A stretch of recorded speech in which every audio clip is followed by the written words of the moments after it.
Good evening, everyone. Thank you all so much for coming to the second official social media sports meetup. My name is Idan Deutsch, and I'm your host for tonight. I'm also the founder of sportsgoesdigital.com, which is a blog about the intersection of sports, digital media, and how the fan experience is changing. All the way to the right is Tariq Ahmad. He is a social media business manager for IBM and a social media adjunct professor at Columbia University. To my immediate right is Anthony Campaniti. He is a partner and co-founder of Activate Social, which is a digital marketing agency that creates and curates engaging content, dynamic events, and disruptive media for sports and entertainment.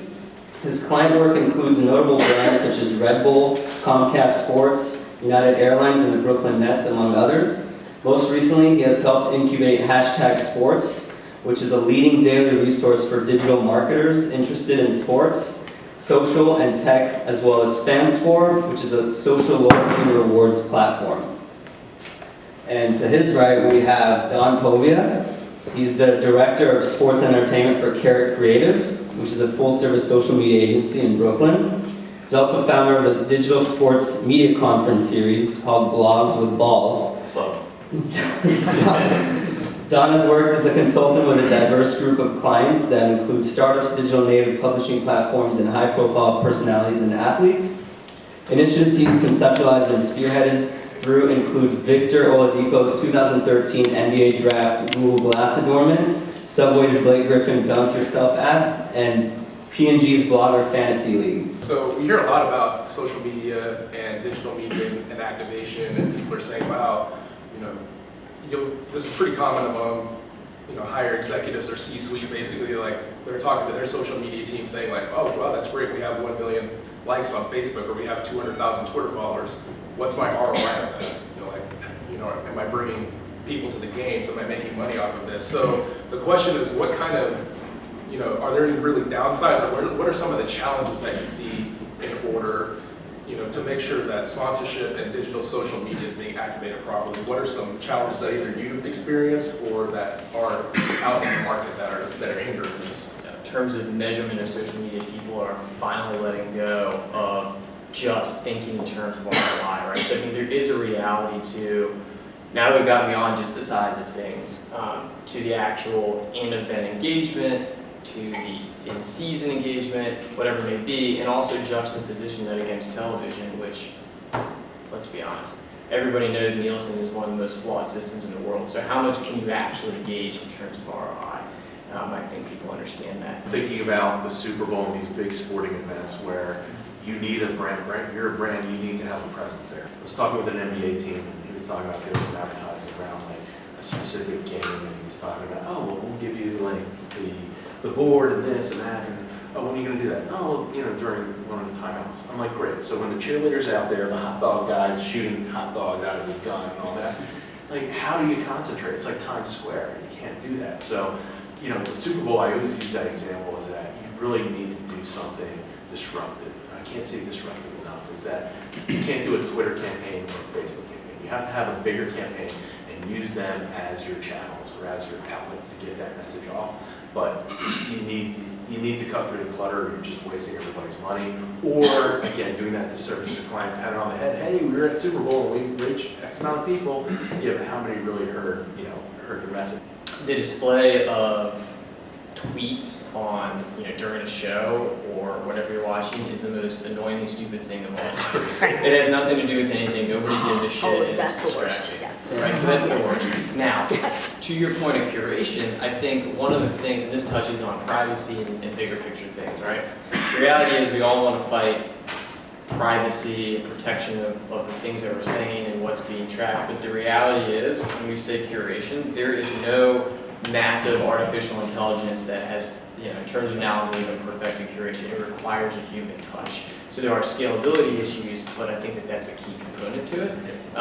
So until you can watch a game or a show, whatever it may be, live on television, and what's being served up to you is personalized, then it doesn't matter. But what's going to happen is when you sit in your television room and Microsoft and other people are hard away working on this technology, and whoever it may be, it's going to be incredibly individualized. So I think you're going to begin to see a merger of that. Why? You're going to have facial recognition. So when you're watching a program, it's going to know who's sitting in that living room with you.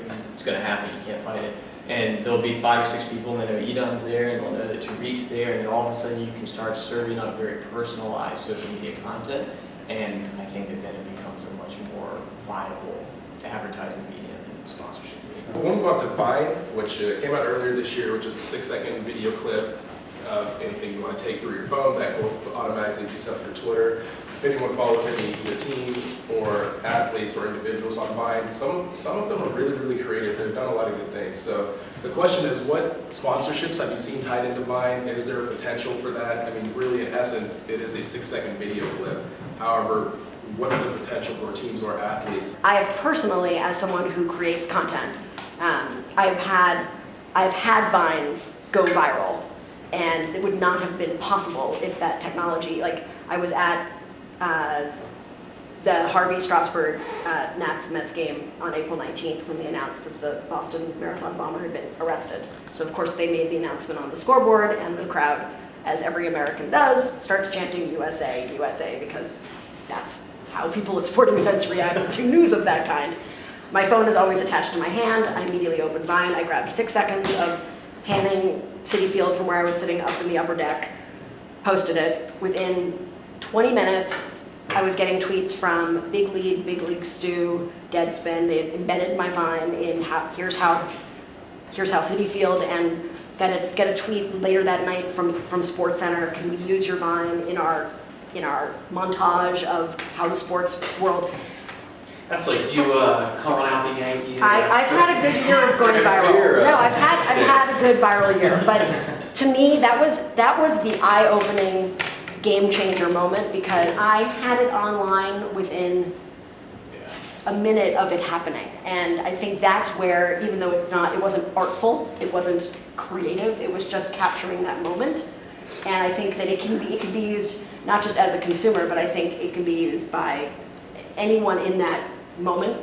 If there's something really amazing happening right then, capture it and put it out there. Before we move too far away from Vine, did you guys talk about the difference between Vine and Tout, and did the same strategies that you were talking about for Vine work for Tout, or is that a whole different set of strategies that brands should use? I mean, again, I think Vine and Instagram, again, are inherently different mediums. Vine, as it was originally created, and then of course the Twitter team now, the Vine team has made some changes to it. I mean, it really put a premium on creativity and the ability to produce. I mean, you couldn't splice things together, right? Like you could with Instagram. You had one shot in one go. So I would, even though the lengths are different, I think Instagram is a little more analogous to Tout. In terms of technology, like I don't think Tout was outdone by Instagram or Vine, for example. I mean, Vine's only been around basically under a year, right? But take Cinemagram, for example, which is an exact same thing, but if you ever used it, the UI was absolutely horrendous. The number of steps that it took, awful, right? Instagram became successful because Systro knew 2 clicks and done. I think Tout's opportunity, and going back to what I was saying, you can't, like with a conversation on Vine and Instagram, you can't just throw it all into one bucket, because the way a user uses it versus a brand is fundamentally different. So with the WWE example, the more that Tout begins to blend with that real-time experience, and more so supports that, I think it'll find a way to have more of a niche usage that could have a lot more inherent value over Vine and Instagram. Google Plus and Google Hangouts, people should not sleep on. I think what Golden State did for us at the beginning of the season was incredibly awesome if you didn't see it. Using Google Hangouts to basically preview the practice, interact with the team, and live content. Besides the fact Google Hangout usage is increasing, it's a game changer because of that interactive element and what you can do with live Hangouts. You're going to, first of all, it's a copycat industry, so you're going to see a lot more of what the Warriors did, but if you didn't see it, check out the Warriors live. It was pretty awesome. One other element to that, I actually just recommended Google Hangouts if somebody was doing something in higher education because of the event that they're having. And talk about aggregation, when you do Google Hangouts and you do the event, you set up an event, people that check in can actually upload photos and videos and everything to it. So for live events, whether it's conferences or possibly even sporting events, it's not just sort of the live video feature, but the ability for people to user-generated content uploaded directly to a specific aggregated page. Just recommended that. Great stuff. Awesome. Well, thank you guys so much for coming out. Yeah, thank you for having us.